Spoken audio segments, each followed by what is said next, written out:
Bonjour à tous, nous poursuivons avec la 4e Mishnah du 7e Pérec. La Mishnah nous enseigne ici Chalitza Ketzad, la Chalitza.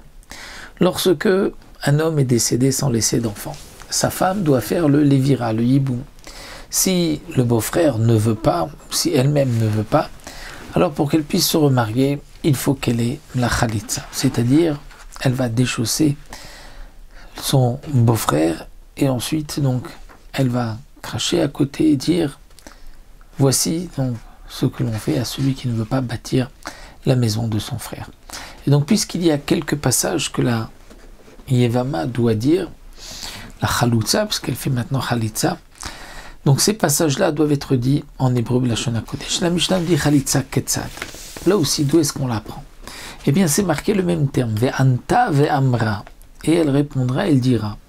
Oulela nou omer, et toujours comme pour Bikurim, on a une Gzera Shava avec les brachot et les klalot de Har Gerizim, ve'anu alvim ve'amru, ma'ani amura le'lam lashon hakodesh, avkam lashon hakodesh. De la même manière que là-bas, dans les brachot et klalot, c'était en hébreu, comme nous le verrons dans la prochaine Mishnah, comment on procédait exactement pour les brachot et klalot, comment cela s'est fait.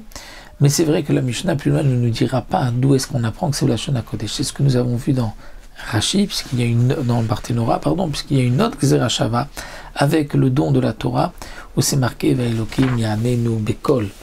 Et donc ici, la Mishnah nous dit, de la même manière que pour la Chaloutza, c'est marqué Ve'anta ve'amra, et pour les brachot et klalot, c'est marqué Ve'anu alvim ve'amru, ma'ani amura le'lam lashon hakodesh, de la même manière que là-bas, dans les brachot et klalot, c'était lashon hakodesh, donc de même la Chalitza doit se dire lashon hakodesh. Rabbi Yehuda Omer Ve'anta ve'amra kacha. Rabbi Yehuda dit, on n'a pas besoin de la prendre de là-bas, on peut la prendre de la Chalitza elle-même, puisque c'est marqué Ve'anta ve'amra. Elle va répondre, elle va dire Kacha, ainsi on fera. Le Kacha vient nous dire comme ce langage-là, c'est-à-dire dans ces termes en hébreu uniquement et pas dans une autre langue. Donc pour Rabbi Yehuda, le din que la Chalitza doit se dire en hébreu Lashon HaKodesh, on ne la prend pas des brachot ou klalot, on la prend de la Chalitza elle-même.